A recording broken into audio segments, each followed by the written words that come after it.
페루에서 처음 발견된 새로운 람다 변이 바이러스가 캐나다에도 출몰한 것으로 나타났습니다. 캐나다 보건당국은 7일 언론 인터뷰를 통해 최근 관심 변이로 분류된 남미발 람다 변이가 캐나다에서 총 11건이 발견된 것으로 확인됐다고 밝혔습니다. 지난해 8월 페루에서 처음 출현한 람다 변이는 현재 남미와 영국을 포함해 30개국에서 보고되고 있으며 델타 변이보다도 전파력이 더 강한 것으로 알려졌습니다. 람다 변이는 WHO의 우려 변이 4종에는 포함되지 않은 관심 변이 7종 가운데 하나로 가장 최근인 지난 14일 관심 변이로 분류됐습니다. WHO는 이러한 람다 변이의 확산 상황에 촉각을 기울이고 있는 상태입니다. 특히 람다 변이는 스파이크 단백질의 전염성을 더 높이는 다중 돌연 변이를 가지고 있는 것으로 알려져 현재 이에 대한 연구도 진행 중입니다. 캐나다 보건당국 역시 람다 변이의 확산을 우려하고 있는 것으로 전해졌습니다. 당국은 현재 모든 양성 샘플에서 람다 변이의 감염 여부를 검사하고 있으며 백신 효능과 관련된 연구 결과에 주목하고 있습니다. 하지만 람다 변이 사례가 정확히 국내 어느 지역에서 발견됐는지에 대해서는 공개되지 않았습니다. 다만 현재까지 온타리오에서는 어떠한 람다 변이 사례도 발견되지 않은 것으로 보고되고 있습니다. 한편 세계 일각에서는 람다 변이가 조만간 관심 변이를 넘어 우려 변이에 속할 가능성이 크다는 전망도 나오고 있습니다. 조사에 따르면 페루에서는 지난 4월 이후 신규 확진자의 80%가 람다 변이에 감염된 것으로 확인됐으며 칠레에서도 최근 2달간 확진자의 3분의 1이 람다 변이 감염자로 파악됐습니다. 이는 브라질에서 코로나19 대유행을 일으켰던 감마 변이와 비슷한 전파 속도로 람다 변이 대유행에 대한 우려를 더하고 있습니다. 다음 소식입니다. 불볕더위가 기승을 부렸던 지난주 비시주 해안 일대에서 홍합 수십만 마리가 집단 폐사한 것으로 드러났습니다. 크리스토퍼 할리 UBC 해양생물학 교수가 지난 6일 공개한 사진에는 메트로 밴쿠버 전역의 해변 일대에 늘어선 홍합들이 입을 벌린 채 폐사한 모습이 담겼습니다. 공개된 사진을 보면 뜨겁게 내리쬐는 햇볕에 무방비로 노출된 홍합들이 급기야 익어버린 것으로 보여집니다. 할리 교수는 이날 폭염으로 홍합뿐만 아니라 바다 우렁이나 불가사리와 같은 다른 해양 생물들 역시 피해를 본 것으로 주장했습니다.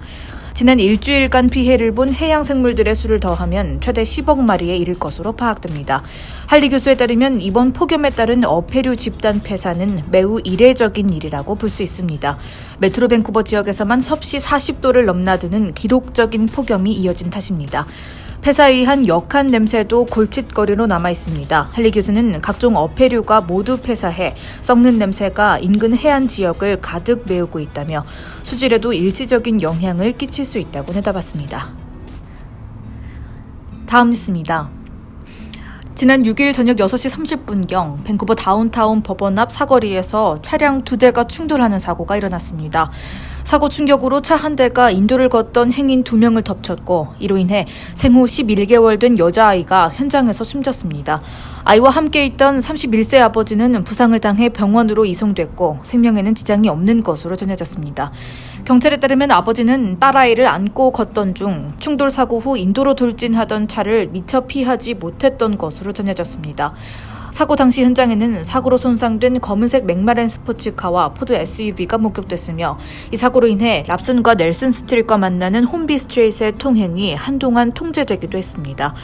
경찰은 포드 SUV 운전자인 29세 남성을 체포했고 이번 사고를 목격했거나 해당 블랙박스 영상이 있다면 BPD로 제보해 줄 것을 요청했습니다. 한편 고펀드미 페이지에서는 이번 사고로 숨진 아이 오션을 위한 모금이 진행 중이고 사고 현장에는 시민들의 추모 발길이 이어지고 있습니다. 다음 소식입니다. 밴쿠버에서 초소형 원룸 광고가 등장해 화제입니다. 캐나다 밴쿠버 지역 언론인 밴쿠버이즈 어썸은 지난 2일 광고 웹사이트 크레이글리스트에 올라온 마이크로 스튜디오 광고를 소개했습니다. 공개된 사진 속 원룸의 크기는 약 15제곱미터로 화장실과 침실의 구분이 없는 형태입니다. 문이나 칸막이도 없고 침대에서 일어나 몇 걸음만 가면 변기에 닿을 정도입니다. 이 원룸은 밴쿠버 다운타운에 인접한 웨스트엔드 지역에 있습니다. 월세는 수도와 전기요금을 포함해 $680인데 이는 밴쿠버 평균 월세의 절반이 조금 넘는 수준입니다. 광고를 올린 부동산 측은 해당 원룸이 웨스트엔드에 위치한 새롭게 개조된 초소형 스튜디오라고 설명하며 집에 많은 공간이 필요하지 않고 저렴한 월세로 도심에서 살고 싶은 1인 가구에 이상적이라고 홍보했습니다. 그러나 해당 광고는 이틀도 되지 않아 삭제됐습니다. 해당 초소형 원룸의 크기가 밴쿠버시에서 규정한 1인 가구용 마이크로 주택의 크기인 23제곱미터보다 작은 것을 의식하고 광고를 내린 것으로 추정됩니다. 시 가이드라인에는 화장실은 프라이버시 보장과 냄새 악취 등을 막기 위해 칸막이와 문 등으로 다른 공간과 물리적으로 분리되어 있어야 한다고 규정되어 있습니다. 화장실과 침실이 전혀 분리되지 않은 이 원룸은 규정에 어긋나는 것으로 알려졌습니다.